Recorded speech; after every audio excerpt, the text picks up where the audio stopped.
প্রতিদিন ভোরবেলা খরগোশ টুনি ঘুম থেকে উঠে তার ঝুড়ি ভর্তি করে তাজা পেঁয়াজ নিয়ে যায়। হাসি মুখে মনে আসা আজও পেঁয়াজ বিক্রি করে পরিবারের মুখে হাসি ফোটাবে সে। টুনি চলে যায় বাজারে।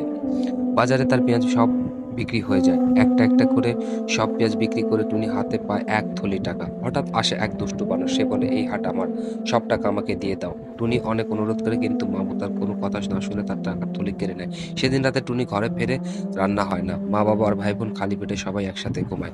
কয়েকদিন পর টুনি আবারও ওঠে, পেঁয়াজ না এবার। তিনি নিয়ে যায় নানান ধরনের সবজি। মনে সাহস, এবার বুঝি সব ঠিক হয়ে যাবে, কিন্তু ভাগ্য আবারও মুখ ফেরায়। বাজারে গিয়ে দেখে সেই সব সবজি বিক্রি করে, তখন ওই মামু এসে তার সব টাকা নিয়ে যায়। এবার সে আর সহ্য করে না। সে তার বন্ধু কুকুরকে ফোন দিয়ে ডেকে নিয়ে আসে।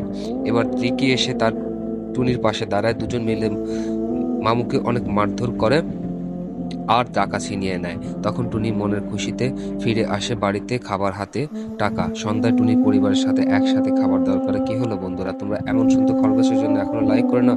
প্লিজ আমাদের এই চ্যানেলটি ভালো লাগলে অবশ্যই লাইক, কমেন্ট, সাবস্ক্রাইব করে দাও এবং নতুন আপডেট থাকবে।